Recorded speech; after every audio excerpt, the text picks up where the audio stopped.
اس وقت رات کے 12 بجے کا وقت تھا اور مشال تیزی سے اپنے گھر کی طرف جا رہی تھی۔ وہ ایک پرائیویٹ ہسپتال میں ڈیوٹی نرس تھی۔ اس کی شفٹ دوپہر 2 بجے سے رات 10 بجے تک ہوتی تھی، لیکن اکثر ایمرجنسی کی صورت میں وہ لیٹ ہو جایا کرتی تھی۔ اور آج بھی وہ ہسپتال سے جب گھر کے لیے نکلی تو رات کے 11:30 بجے کا وقت تھا۔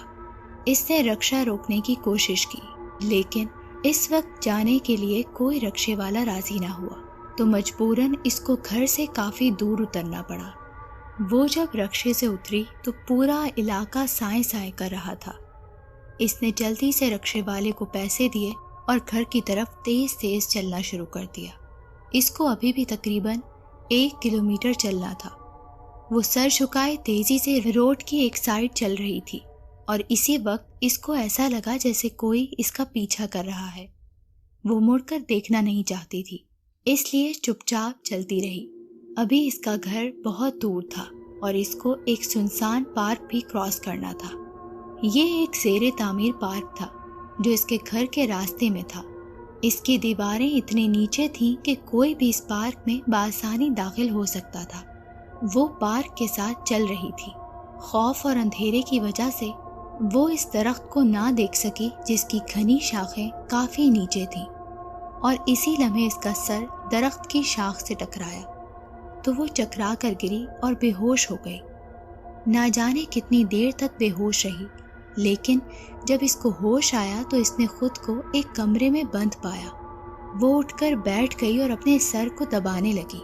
اسے کچھ یاد نہیں آ رہا تھا، اور پھر کچھ دیر کے بعد اس کو سب کچھ یاد آ گیا۔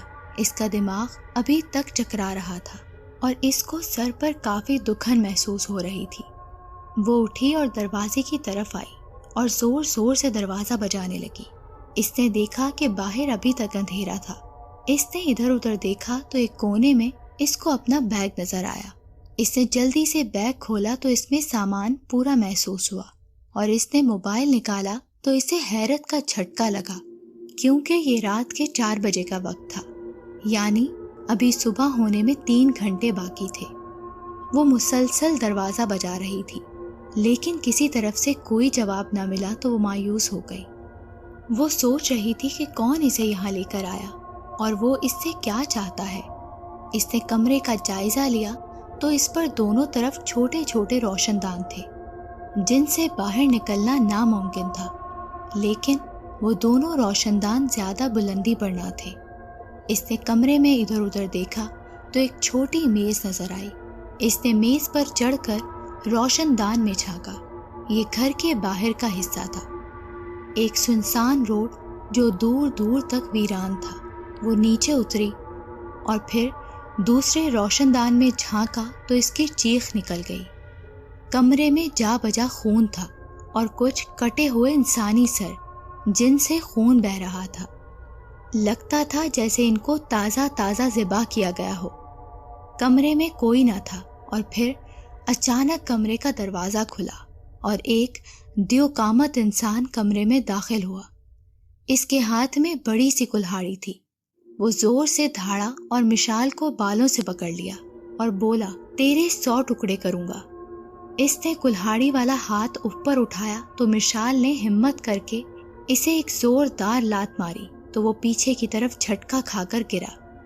مشال بھاگ کر کمرے سے باہر آئی اور خون والے کمرے میں داخل ہوئی تو اس کا پیر پھسل گیا۔ وہ سلپ ہو کر کمرے میں گر گئی۔ پیچھے اسے بھاگنے کی آواز آئی۔ وہ زور لگا کر اٹھی اور تیزی سے باہر کی طرف آئی اور اس نے دوڑ لگا دی۔ وہ تیزی سے سنسان سڑک پر بے تحاشا بھاگے جا رہی تھی، اور پھر اچانک اس کا پاؤں کسی چیز میں الجھا تو وہ گر پڑی اور بے ہوش ہو گئی۔ اور جب اس کی آنکھ کھلی تو اس کی بڑی بہن اس پر جھکی ہوئی تھی۔ وہ اس کو دیکھ کر اس سے لپٹ کر رونے لگی۔ اس نے اس کو تسلی دی اور پوچھا کہ کیا ہوا تھا رات کو۔